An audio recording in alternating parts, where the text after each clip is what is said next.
எல்லையை தாண்டிய தீவிரவாதத்தை எப்படி நாம் வேறிருக்க வேண்டுமோ அப்படி எல்லைக்குள் இருக்கக்கூடிய தீவிரவாதிகளுக்கு உதவக்கூடிய தீவிரவாதிகளை நாம் இனம் கண்டு அவர்களையும் வேறிருக்க வேண்டும். பாகிஸ்தான் தீவிரவாதிகள் இந்தியாவில் பிடிப்பட்டப்ப அவருடைய ஐடென்டிஃபிகேஷன்லேருந்து எல்லாம் நம்ம அவங்களுக்கு கொடுத்தப்ப ஏற்றுக்கிட்டாங்களா? இல்லை. கார்கில்ல பாகிஸ்தான் ராணுவ வீரர்கள் உயிரிழந்த சடலங்களை ஏற்றுக்கொள்ள மறுத்துவிட்டார்கள். இது எங்களுடைய வீரர்கள் கிடையாதுங்க. அதை விட கோழைத்தனம் எங்கும் எந்த ஒரு நாட்டுக்கும் இருக்காது. அவங்க ஏத்துக்கிட்டாங்களா ஏத்துக்கலையாங்கிறது நமக்கு தேவையில்லை. எங்கே இருந்து வருதோ அவருக்கு பதிலடி கொடுப்பதுதான் நம்மளுடைய வேலை. ஸோ நம்ம 99% நம்ம பார்க்காம 1% வச்சுட்டு இது இன்டெலிஜென்ஸ் ஃபெயிலியர் அப்படின்னு ரொம்ப இன்டெலெக்சுவலான வார்த்தைகளை மக்கள் யூஸ் பண்றோம்னு நினைச்சிட்டு பேசுறாங்க. அத்ரி பாகா பார்டர் தான் ஒரே ஒரு வழி, ஆத்தரைஸ்டு வழி, ஒரு வணிகத்திற்கு மக்கள் சென்று வருவதற்கான வழி. அதை க்ளோஸ் பண்ணிட்டாங்க. ஸோ இப்போ நம்மளுடைய எக்ஸ்போர்ட் அண்ட் இம்போர்ட் ரெண்டுமே நின்று போயிடுச்சு. இதனால யாருக்கு லாபம் யாருக்கு நஷ்டம் அப்படின்னா, இந்தியாவினுடைய மக்களுக்கு ஒரு எதிர்பார்ப்பு இருக்கும். இது நடந்துருச்சு, நம்ம போய் பாகிஸ்தானை தாக்க வேண்டும் அப்படின்னு ஒவ்வொரு இந்தியனும் நினைக்கின்றானோ, அதே போன்று இந்தியா பாகிஸ்தானில் போய் தாக்கும் பொழுது அங்க இருக்கிறவன் சொல்லுவான் திருப்பி நாம அடிக்கணும் அப்படின்னு அவன் சொல்லுவான்.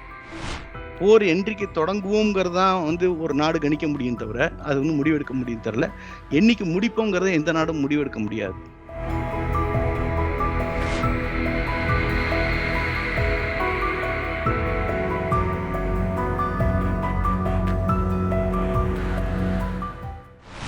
வணக்கம் லெப்டினன்ட் கர்னல்.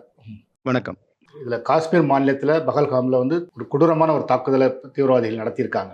கிட்டத்தட்ட 26 பேருக்கு மேல இறந்திருக்காங்க. 26 பேர்கிட்ட எப்படி பாக்குறீங்க சார் இந்த தாக்குதலை?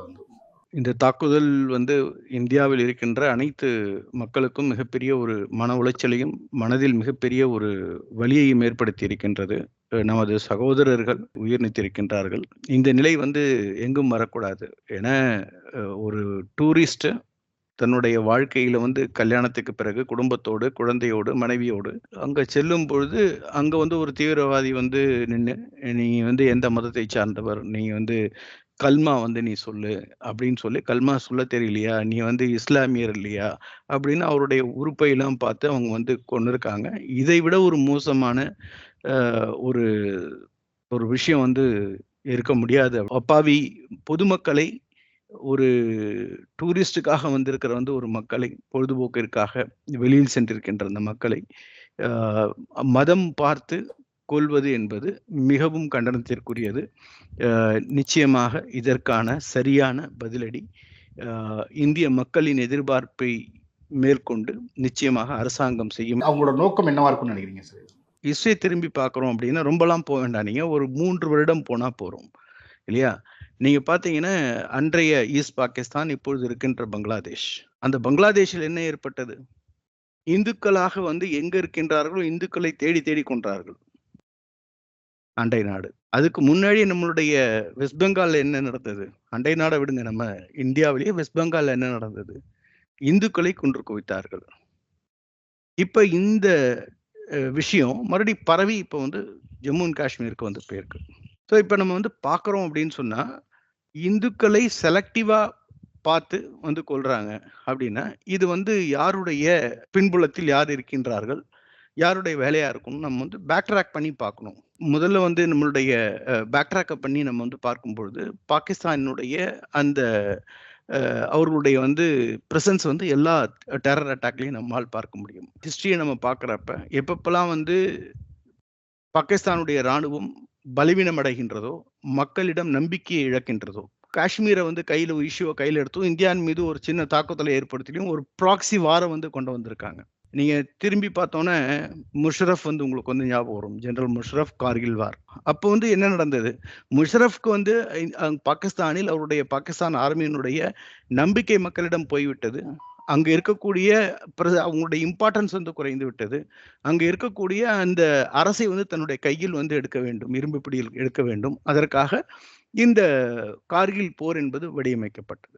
அதே மாதிரி நீங்க பாத்தீங்கன்னா 26/11, அதே மாதிரி நீங்க பாத்தீங்கன்னா பார்லிமெண்ட் அட்டாக், அதே மாதிரி நீங்க பாத்தீங்கன்னா டெல்லியில வந்து கோவில்ல வந்து ஒரு அட்டாக் வந்து ஒண்ணு பண்ணாங்க. அந்த அட்டாக்ன்னு வந்து பார்க்கலாம். தொடர் வெடிகுண்டு வந்து மும்பையில் நடந்தது. இது மாரி அந்த வரலாற்றை திருப்பி பார்க்கும்போது கன்டினியூஸா ஒரு அந்த ஆக்ட்ட வந்து டெரரிசம் ஆக்ட்ட வந்து இந்தியாவுல வந்து நடத்திக்கிட்டு வந்து வராங்க. இப்ப ரீசென்ட்டா நீங்க பார்த்தீங்கன்னா, ஆர்மியினுடைய பாகிஸ்தானுடைய ஜெனரல் வந்து என்ன சொல்றாரு? முனீர் என்ன சொல்றாரு?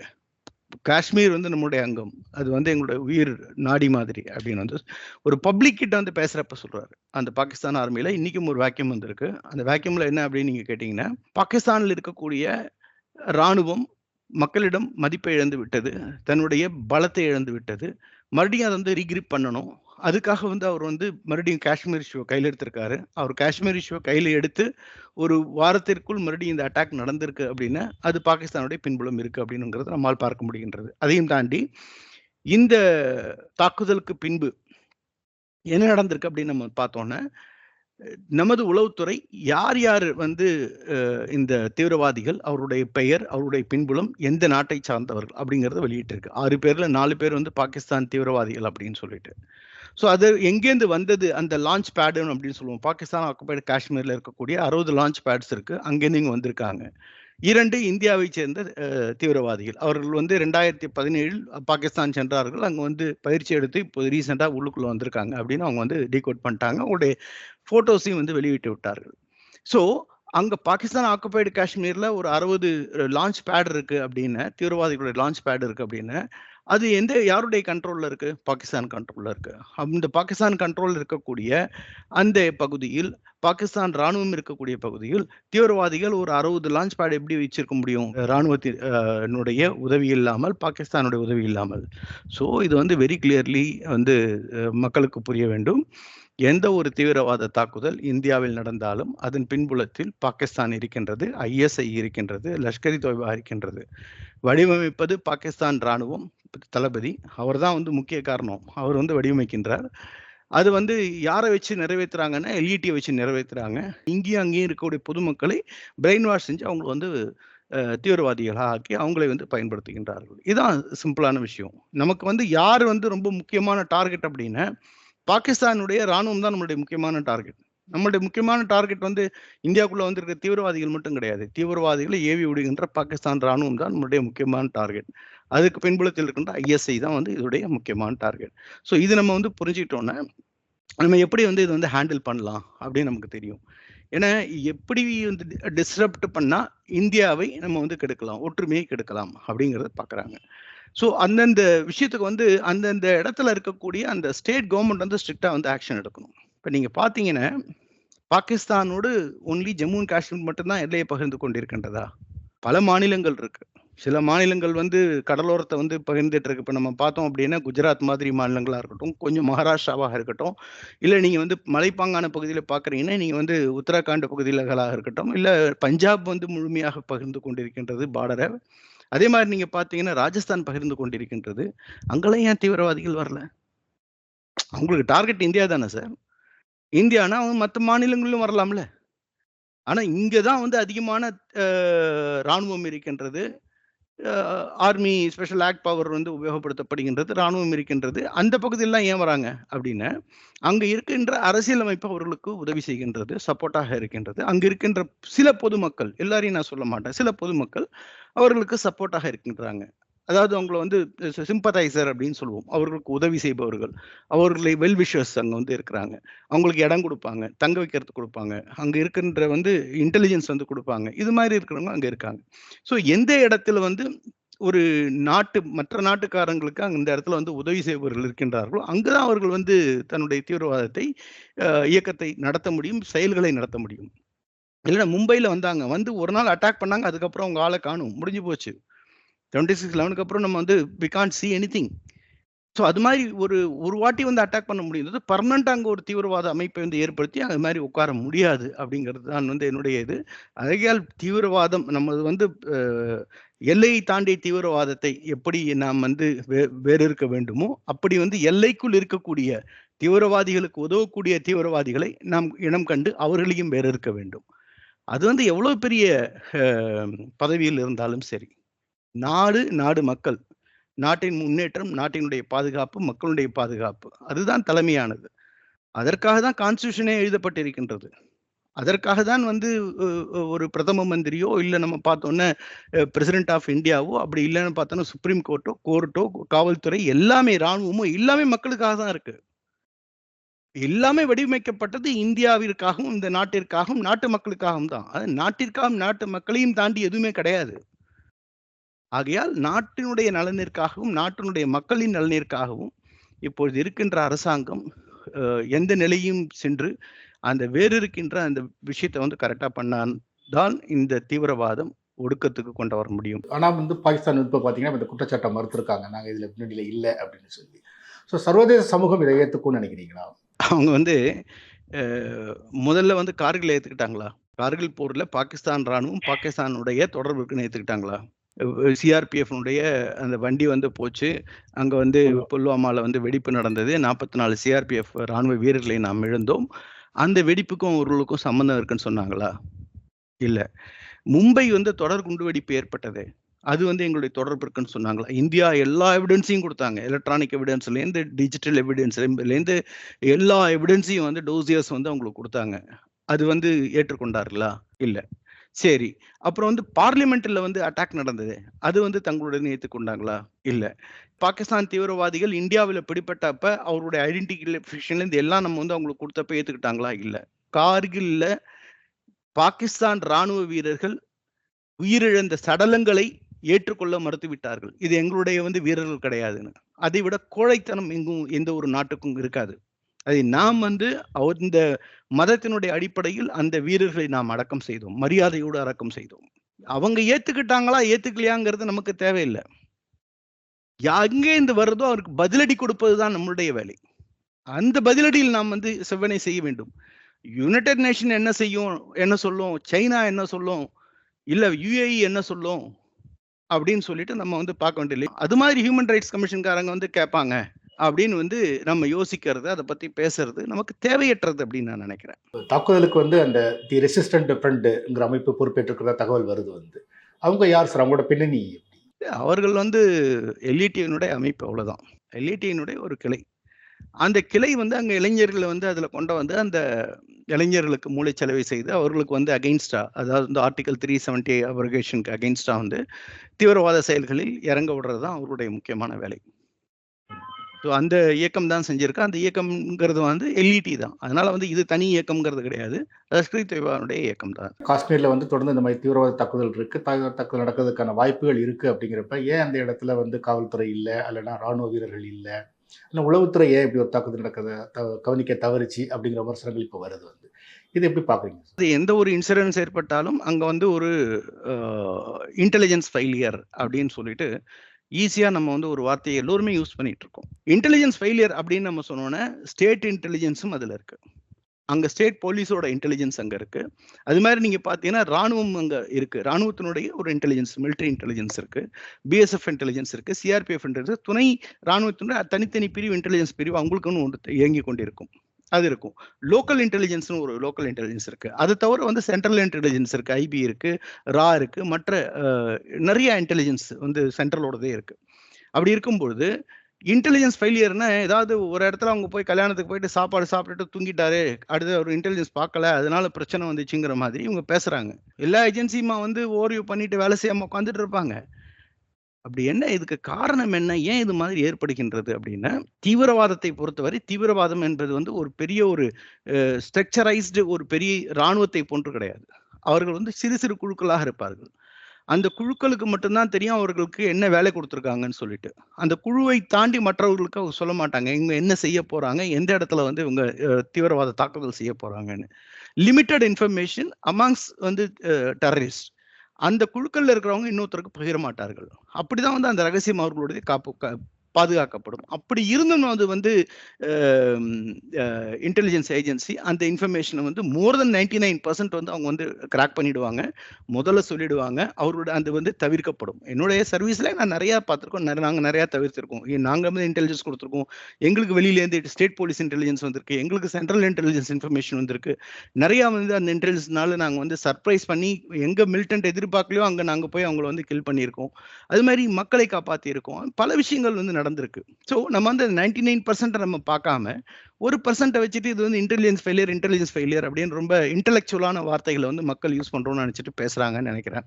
ஆகையால் ஒட்டுமொத்த ஒரு 35-45 இன்டெலிஜென்ஸ் ஏஜென்சி ஒரு இடத்துல இயங்கிட்டு இருக்கிறது, டிஃப்ரெண்ட் கைண்ட் ஆஃப் ஏஜென்சி வந்து இயங்கிட்டு இருக்கும்பொழுது ஒரு விஷயம் உங்களுக்கு தெரியல அப்படின்னா அந்த இன்டெலிஜென்ஸ் ஏஜென்சிக்கும் அப்பாற்பட்ட பல விஷயங்கள் நடந்திருக்கலாம்.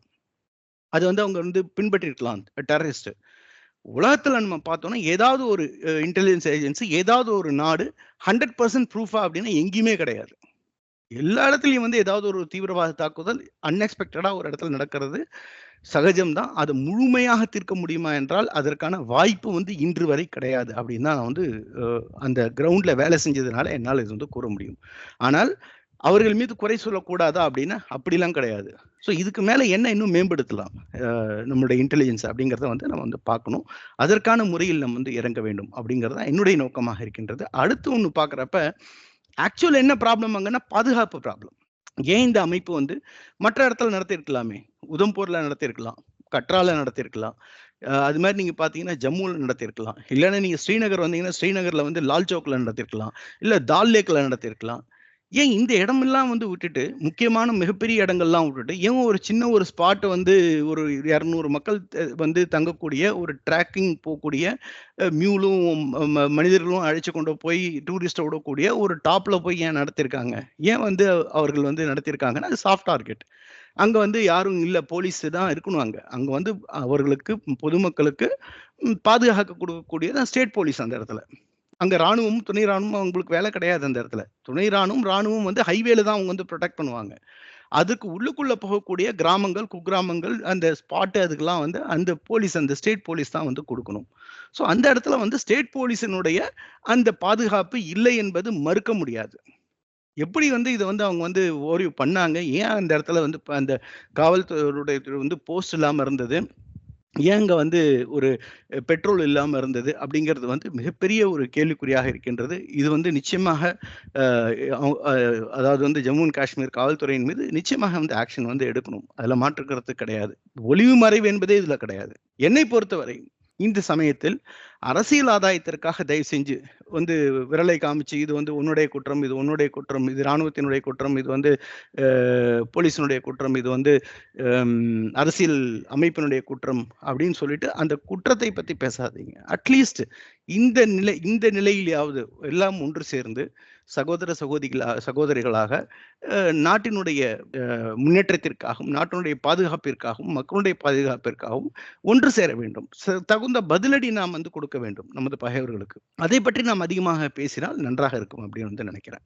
நான் கவுண்டர் இன்சர்ஜென்சில இருந்திருக்கேன். அதாவது வந்து தீவிரவாதிகளை தேடி தாக்கக்கூடிய அந்த அமைப்பு RR ராஷ்டிரிய ரைஃபிள் அப்படின்னு சொல்லுவாங்க.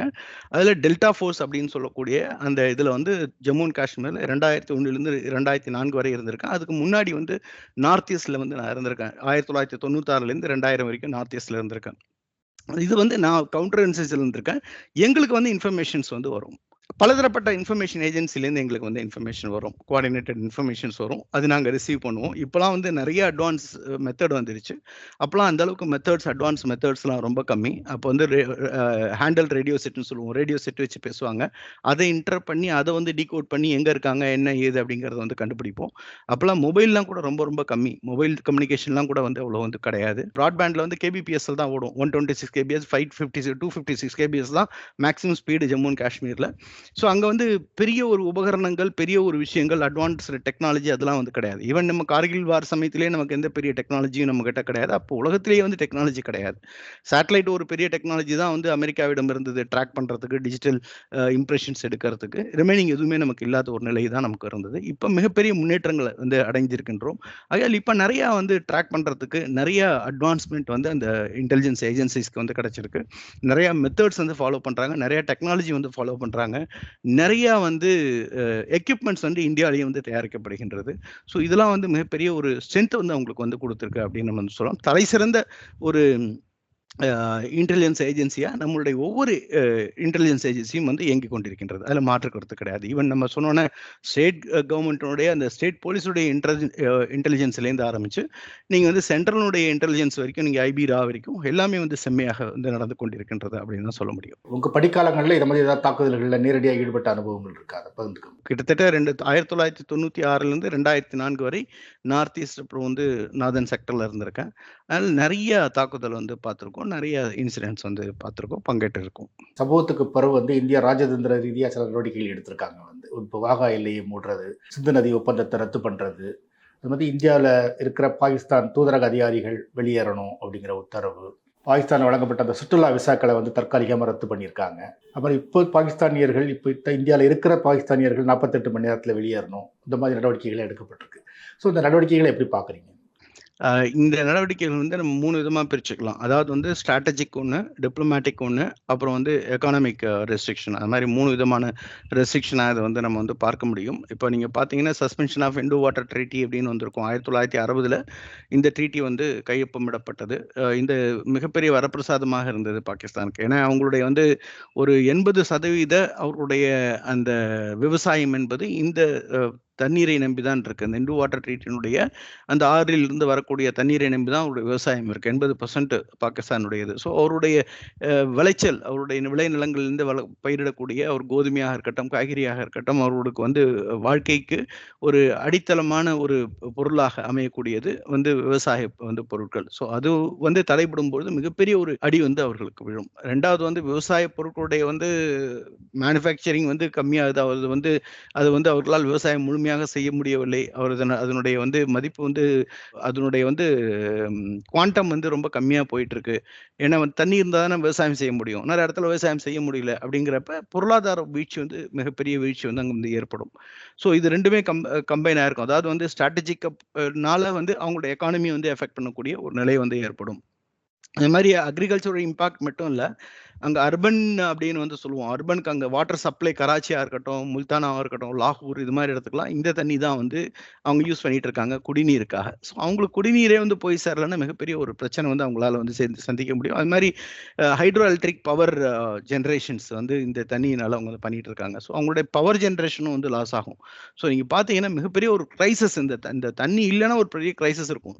தமிழ்நாட்டிலேயே நீங்க பாருங்களேன், வெய்ய காலத்துல ஒரு 15 நாள் தண்ணி கம்மியா இருக்கு. பெங்களூர்ல வந்து வாட்டர் டெஃபிஷியன்சின்னு மிகப்பெரிய ஒரு வீழ்ச்சி வந்து வரும் அந்த இடத்துல. அது வந்து எக்கானமிலேருந்து ஆரம்பிச்சு மக்களுடைய அன்றாட வாழ்க்கையிலேருந்து ஆரம்பிச்சு ஸ்தம்பித்து போகும். ஸோ அது மாதிரி ஒரு விஷயத்த வந்து மிகப்பெரிய விஷயம் வந்து இந்த ட்ரீட்டியை வந்து அவங்க வந்து எடுத்திருக்காங்க. இதனால அவங்களுக்கு வந்து எக்கானமியில மிகப்பெரிய ஒரு கான்சிக்வன்ஸ், மிகப்பெரிய ஒரு அடி வந்து அவங்களுக்கு வந்து விழும் அப்படிங்கிறத நம்மளால பார்க்க முடியும். அதுக்கப்புறம் நீங்க சொன்னீங்க இல்லையா? அதாவது வந்து closure of Attari Wagah border வந்து அவங்க வந்து க்ளோஸ் பண்ணிருக்காங்க. அப்புறம் வந்து ரெஸ்ட்ரிக்ஷன் ஆன் சார்க் விசா எக்ஸம்ஷனை வந்து ரெஸ்ட்ரிக்ட் பண்ணிட்டாங்க இது. ஸோ அத்ரி வாகா பார்டர் தான் வந்து ஒரே ஒரு வழி, ஆத்தரைஸ்டு வந்து வழி, ஒரு வணிகத்திற்கு மக்கள் சென்று வருவதற்கான வழி. அதை வந்து க்ளோஸ் பண்ணிட்டாங்க. ஸோ வந்து இப்போ நம்மளுடைய எக்ஸ்போர்ட் அண்ட் இம்போர்ட் 2மே நின்று போயிடுச்சு. இதனால யாருக்கு லாபம், யாருக்கு நஷ்டம் அப்படின்னா, இந்தியாவிற்கு ரொம்ப பெரிய நஷ்டம் எதுவும் கிடையாது. ஏன்னா நம்ம வந்து ட்ரை ஃப்ரூட்ஸ் அது மாதிரி இருக்கிற அந்த பொருட்கள் தான் அவங்கள்ட்டேருந்து வாங்குறோம். ரிமைனிங் இங்கேருந்து வந்து கோதுமையிலேருந்து, காய்கறியிலேருந்து, நம்ம இங்கேருந்து வந்து மிளகாயிலேருந்து எல்லாம் இங்கேருந்து நம்ம அவங்களுக்கு அனுப்புறோம். அன்றாட வாழ்க்கைக்கு தேவையானது எல்லாம். ஸோ அவர்களுக்கு வந்து இப்போ கிடைக்காம போகும். அவருடைய அடுத்த பார்டர்லேருந்து எங்கெங்க அவங்க வாங்க முடியும்னா எங்கேயுமே சரியான இடம் கிடையாது. ஆப்கானிஸ்தான்லேருந்து அவங்க போய் எதுவும் வாங்க முடியாது. மற்ற நாடுகள்லேருந்து எங்கேயும் போய் வாங்க முடியாது. ஸோ அவர்களுக்கு மிகப்பெரிய ஒரு பொருளாதார நெருக்கடியும், அன்றாட வாழ்க்கையை நடத்தக்கூடிய ஒரு நிலையில் அவர்களுக்கு மிகப்பெரிய நெருக்கடியும் வந்து வரும் அப்படிங்கிறதுல ஒரு நல்ல ஒரு டிசிஷனா, தலை சிறந்த ஒரு தலைவரா இந்த டிசிஷனை வந்து எடுத்திருக்காங்க. இந்த நடவடிக்கைகள் போதும்னு நினைக்கிறீங்களா? இல்ல இன்னும் கடுமையான நடவடிக்கைகள் எடுக்கப்பட்டிருக்கணும் அப்படின்னு எதிர்பார்க்குறீங்களா? இல்ல. அதாவது இப்ப நம்ம பார்த்திருக்கிறது ஒன்லி ஸ்ட்ராட்டஜிக் எக்கானமி அண்ட் வந்து இத பத்தி தான் வந்து பார்த்தோம் இல்லையா நம்ம. அந்த 3 எலமெண்ட் மட்டும் தான் பார்த்திருக்கோம். இன்னும் நம்ம டிஃபென்ஸ் சைடே இன்னும் வரல நம்ம. டிப்ளோமேட்டிக் சைடே இன்னும் வரல நம்ம. டிப்ளோமேட்டிக் அண்ட் டிஃபென்ஸ்ங்கிறது 2 வந்து தனி இருக்கு. இப்ப டிப்ளோமேட்டிக்னா மற்ற நாடுகளை வந்து இவர்களுக்கு உதவி செய்யாம அத வந்து முடக்குறது. ஸோ டிப்ளமசி அந்த ஃபாரின் டிப்ளமசியில வந்து அவர்கள் தனியா வந்து வேலை செய்வாங்க. இவங்கள எப்படி வந்து முடக்குறது? இவங்களுக்கு வந்து ஃபாட்டாலேருந்து எப்படி ரெஸ்ட்ரிக்ஷன் கொண்டு வரது? யுஎனுடைய ரெஸ்ட்ரிக்ஷன் எப்படி கொண்டு வரது? தீவிரவாத நாடுங்கிறது வந்து எப்படி வந்து அவங்களுக்கு வந்து முத்திரை குத்துவது? எப்படி வந்து ஃபேவரபிள் நேஷன்ங்கிற அந்த ஸ்டேட்டஸ்லேருந்து அவங்கள எப்படி வெளில தூக்கி போடுறது மத்த நாடுகள்லேருந்து? ஸோ இந்த வேலையெல்லாம் வந்து டிப்ளமசி வந்து செய்யும். அதுக்கப்புறம் டிஃபென்ஸ் இப்ப எப்படி வந்து எங்க தாக்குதல் பண்ணலாம்? எங்க சர்ஜிக்கல் ஸ்ட்ரைக் பண்ணலாம்? இப்ப வந்து 60 லான்ச் பேட் பாகிஸ்தான் ஆக்குபைடு காஷ்மீர்ல இருக்கு அப்படின்னா, அந்த லான்ச் பேட எப்படி வந்து நாம் அழிக்கலாம்? அப்படிங்கிறது இது வந்து டிஃபென்ஸ் உடைய ஒர்க் நடக்கும். எப்போதும் பேசுறவன் வந்து செய்ய மாட்டான், செய்றவன் பேச மாட்டான். அதனால இப்ப வந்து நம்ம பேசாம உட்கார்ந்துட்டு இருக்கோம். செயல்பாடு வரும்பொழுது மறுபடியும் உங்களோடு நாம் சந்திக்கலாம்.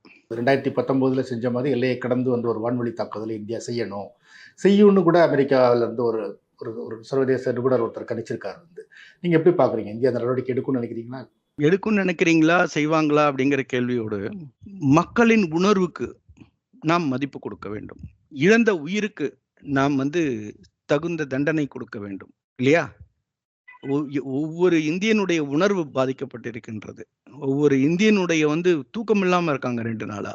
இன்னைக்கு வரைக்கும் அந்த இறந்தவர்களுடைய வந்து பாடி இன்னும் அடக்கம் கூட ஆகல.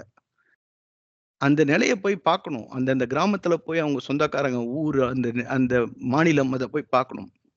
எவ்வளவு வந்து கண்ணீர்ல இருக்காங்க அப்படின்னு சொல்லிட்டு.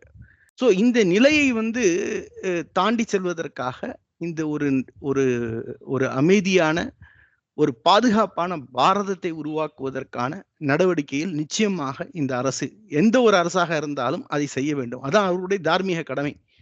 அந்த கடமை இந்த அரசு செய்யும் என்பதில் எனக்கு வந்து மாற்று கருத்து கிடையாது. ஏன்னா 2008, 26/11 நம்ம மறக்க முடியாது.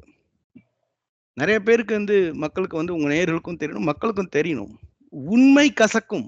அத வந்து நம்ம சொல்லணும், ஞாபகம் வச்சுக்கணும், படிக்கணும். நிறைய புஸ்தகங்கள படிக்கணும்.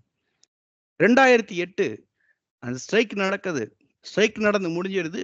We lost lot of people. குழந்தைகள், பெண்கள், குழந்தைகள், ஆண்கள் எல்லோரும் வந்து பொதுமக்கள் இறக்குறாங்க. ராணுவத்தினர் வந்து உயிர் கொடுக்குறாங்க அவங்க இதை காப்பாற்றுவதற்கு. போலீஸ் வந்து நிறைய அதிகாரிகள், நிறைய போலீஸ் காவல்துறையினர் தன்னுடைய வந்து வாழ்க்கையை வந்து கொடுத்துட்றாங்க. ஸோ அப்படி இருக்கிறப்ப அந்த அவர்களுடைய அந்த தியாகம், உயிர் தியாகத்தை வந்து நம்ம வந்து சாதாரணமா நம்ம விட்டுட முடியாது. அந்த உயிர் தியாகத்திற்கு ஒரு விலை ஒண்ணு இருக்கு இல்லையா? ஆனால் அப்போது இருந்த அரசு, மன்மோகன் சிங், மறைந்த பாரத பிரதமர், மரியாதைக்கும் மதிப்பிற்கும் உரிய மன்மோகன் சிங் அவர்கள் ரொம்ப சாந்த சுபாவம் உடையவர். அவர் ஒவ்வொருத்தருக்கும் ஒரு சுபாவம் உண்டு. அவர் சாந்த சுபாவம் உடையவர்.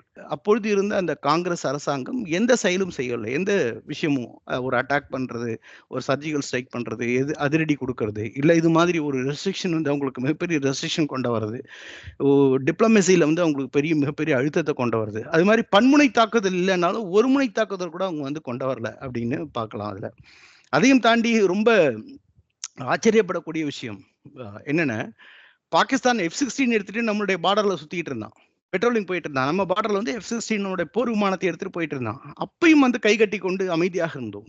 அப்பொழுது இருந்த நிலையாக இருந்தால் நிச்சயமா நான் சொல்லுவேன், இல்ல சார் எனக்கு தெரியல, நடக்குமா நடக்காதான்னு எனக்கு தெரியல அப்படிம்பா. ஆனா இன்றைய இருக்கின்ற இந்த அரசாங்கம் பேக் ட்ராக் எடுத்து ரெக்கார்டை எடுத்து பார்க்குறப்ப நிச்சயமாக அந்த எப்படி லாஸ்ட் டைம் வந்து எப்படி சர்ஜிக்கல் ஸ்ட்ரைக் நடந்ததோ அதை விட அதிகமான அளவு, அதை விட அதிகமான பங்கு நிச்சயமாக ரௌத்ரம் பழகுவோம் அப்படிங்கிறதுல மாற்று கருத்து இல்லை. மிகப்பெரிய ஒரு தும்சத்தை, மிகப்பெரிய ஒரு சேதத்தை பகைவனுக்கு ஏற்படுத்துவோம். அது பாகிஸ்தான் தரப்புல என்ன சொல்றாங்கன்னா, இந்தியா தாக்குனா நாங்கள் பதிலடி கொடுப்போம் அப்படிங்கிற மாதிரி சொல்லியிருக்காங்க. ஸோ எப்படி பார்க்குறீங்க? பாகிஸ்தான் எப்படி இதை எதிர்கொள்ளும்னு பார்க்குறீங்க? இதை பாருங்க, பாகிஸ்தானுடைய எக்ஸ் கிரிக்கெட்டர் வந்து ட்வீட் நேற்று வந்து போட்டிருக்காரு. நீ ஏன் வந்து பாகிஸ்தானுடைய பிரதம மந்திரியை கேட்கிறாரு, இந்த தீவிரவாத தாக்குதல் உனக்கு வந்து தொடர்பு இல்லைன்னா நீ வந்து கண்டனத்தை தெரிவிக்கலையே, ஏன் இன்னும் வரைக்கும் கண்டனத்தை தெரிவிக்கல அப்படின்னு கேட்கிறாரு. ராணுவத்தை, பாகிஸ்தான் ராணுவத்திற்கு ஹைலைட் ஏன் நீ கொடுத்து வச்சிருக்க, I am shame on you அப்படின்னு வந்து சொல்றாரு. ஏன்னா இதுல உனக்கு தொடர்பு இருக்கு அப்படின்னு சொல்லிட்டு ட்வீட் போட்டிருக்காரு. அந்த நாட்டில் வசிக்கின்ற எக்ஸ் கிரிக்கெட்டர் வந்து போட்டிருக்காரு அவரு. ஸோ அவர்களுக்கு அதில் தொடர்பு இருக்கின்றது. அது நன்றாக தெரிகின்றது. இந்த தாக்குதல் நடந்து சில மணி நேரங்களிலே மிகப்பெரிய ஒரு மாற்றத்தை கண்டு, இந்தியாவினுடைய அரசியலினுடைய மாற்றத்தை கண்டு, இந்தியாவினுடைய தலைவர்களுடைய மிகப்பெரிய ஒரு அழுத்தத்தை கண்டு, அவர்களுடைய செயல்பாடுகளை கண்டு அவங்க வந்து அதிர்ந்து போய்விட்டார்கள். உடனடியா அவங்க வந்து தன்னுடைய முப்படைக்கும் வந்து ஹை அலர்ட் கொடுத்துட்டாங்க. ஏன்னா எப்படி இந்தியாவினுடைய மக்களுக்கு ஒரு எதிர்பார்ப்பு இருக்கோ, இது நடந்துருச்சு, நம்ம போய் பாகிஸ்தானை தாக்க வேண்டும் அப்படின்னு ஒவ்வொரு இந்தியனும் நினைக்கின்றானோ, அதே போன்று இந்தியா பாகிஸ்தானில் போய் தாக்கும் பொழுது அங்க இருக்கிறவன் சொல்லுவான், திருப்பி நாம அடிக்கணும் அப்படின்னு அவன் சொல்லுவான் இல்லையா? அவன் 10 அடி அடிச்சா அவன் ஒரு அடியாக போய் அடிச்சுட்டு வாடா, ஓடி போய் அடிக்கிற மாதிரியா நின்றுட்டு வா அப்படின்னு சொல்லுவானா? அதுக்கு வந்து அந்த மக்களுடைய குரலுக்காவது அவன் வந்து ஏதாவது ஒரு ஆக்ஷன் செய்யணும், நடிப்பாவது செய்யணும். ஸோ அதுக்கான நிலையில் அவர்கள் செய்வார்கள். அதனால அவங்க வந்து நம்ம அடிச்சுட்டு வந்தா அவன் கம்முன்னு இருப்பான்னு நம்ம வந்து எதிர்பார்க்க முடியாது. அவங்க அடிப்பார்கள், நம்ம திருப்பி அடிப்போம், மறுபடியும் அவங்க அடிப்பாங்க, மறுபடியும் திருப்பி அடிப்போம். இது எவ்வளவு நாள் தொடரும், இது எப்படி இருக்கும் அப்படிங்கறத வந்து நம்ம பார்த்து தான் சொல்ல முடியாது. நேரம் தான் டிசைட் பண்ணும். அது எப்படி இருக்கும் அதோடைய நிலை அப்படிங்கிறது வந்து யாராலும் கணிக்க முடியாது.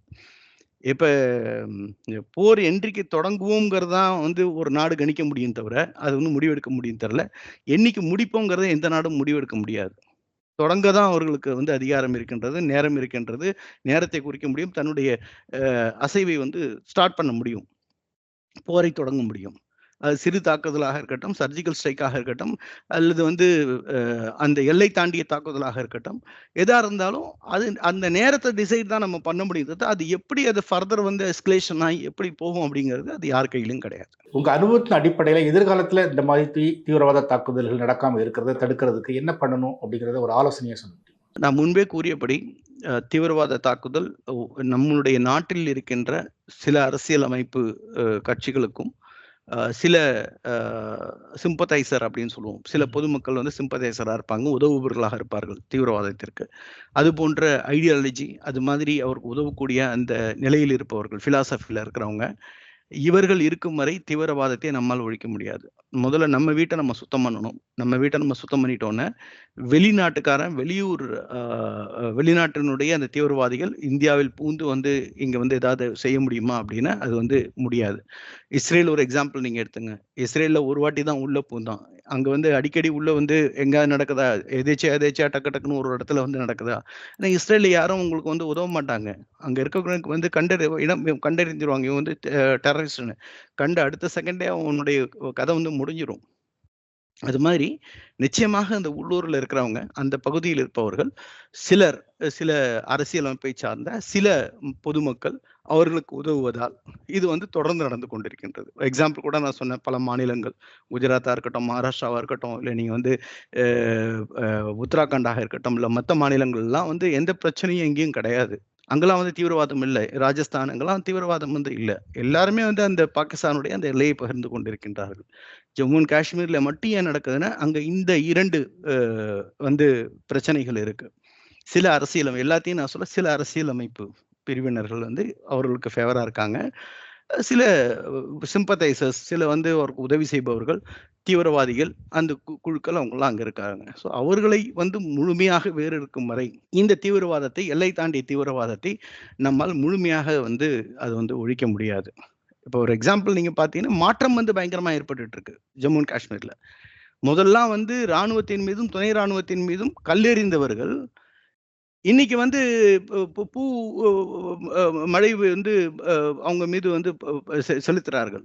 அது மாதிரி நீங்க பாத்தீங்கன்னா அவர்களுடைய அங்க நான் லாஸ்ட் வருஷம் கார்கில் விஜய் திவஸ்க்காக நான் போனேன். அந்த வழியே 4 வழி சாலையில ஸ்ரீநகர்ல சாலையில ஏர்கிராஃப்ட் இறங்குறதுக்கு ரன்வே பண்ணி வச்சிருக்காங்க மத்திய அரசு. நாளைக்கு ஒரு போர்னு அந்த ஏர்கிராஃப்ட் வந்து அந்த சாலையிலேயே வந்து கீழே வந்து இறங்கலாம். அது மாதிரி சாலைகள், பிரம்மாண்டமான சாலைகள். கனவு கூட நான் வந்து யோசிச்சது கிடையாது, இது மாதிரி இந்த மலை பகுதியில வந்து சாலைகள் கொண்டு வர முடியும் அப்படின்னு. அதையும் தாண்டி அந்த 2 பக்கமும் வந்து எக்கச்சக்கமான வந்து ஸ்டே பண்றதுக்கு, டூரிஸ்ட் ஸ்டே பண்றதுக்கு வந்து அகாமடேஷன்ஸ், ஹோட்டல்ஸ், அப்புறம் வந்து நிறைய வணிக வளாகங்கள், பல விஷயங்கள் அங்க வந்து பார்க்க முடிஞ்சது. ரொம்ப சந்தோஷமா இருந்தது. மக்கள் முன்னேறி விட்டார்கள். பொருளாதாரத்தில் எல்லா விஷயத்திலும் ரொம்ப முன்னேறினதை என்னால் பார்க்க முடிஞ்சது. அப்படிப்பட்ட மக்களுக்கு இது மிகப்பெரிய பேரடி ஆயிடுச்சு. இப்ப எல்லாரும் பாகிஸ்தானை எதிர்த்து குரல் கொடுக்குறாங்க காஷ்மீர் முழுக்க. ஆகையால் பெரும்பாலானோருடைய அந்த வாழ்க்கை என்பது மிகவும் முன்னேறிவிட்டது, மாறிவிட்டது. ஆனால் சில குறுகிய எண்ணம் கொண்டவர்களுடைய அந்த எண்ணம் இன்னும் குறுகியதாகவே இருக்கின்றது. அவர்களை கரையெடுக்கும் வரை இது அங்கு தொடரும் அப்படின்னு தான் என்னுடைய கணிப்பாக இருக்கின்றது. இந்தியாவில் சகோதரத்துவம் மிகவும் உயர்ந்த நிலையில் இருந்தது. 1980 நீங்க நினைவில் கொள்ள வேண்டும். நான் போயிருக்கேன், இஸ்லாமிய மசூதிக்கு போயிருக்கேன். என்னுடைய தங்கை குழந்தையை எடுத்துட்டு நான் போயிருக்கேன். நல்லிணக்கம் இருந்தது. இஸ்லாமியன்கிற அந்த ஒரு உணர்வு, இவன் இந்த மதத்தை சார்ந்தவன், இவன் கிறிஸ்தவன், இஸ்லாமியன், இந்துங்கிற அந்த எண்ணமே இல்லாம இருந்தது. அதை கொண்டு வந்ததே அரசியலமைப்புகள் தான். ஸோ அதுலேருந்து நம்ம டிஸ்டன்ஸ் பண்ணிக்கணும். நம்மளுடைய அந்த சகோதரத்துவத்தை நம்ம அதிகப்படுத்தணும். அது ஒற்றுமையை அதிகப்படுத்த வேண்டும். அதுதான் என்னுடைய ஒரு வியூவாக, என்னுடைய ரெக்கமெண்டேஷனாக, என்னுடைய மக்களுக்கு விடுக்கின்ற ஒரு மெசேஜா இருக்கும் அப்படின்னு நினைக்கிறேன். தேங்க்யூ. நன்றி சார்.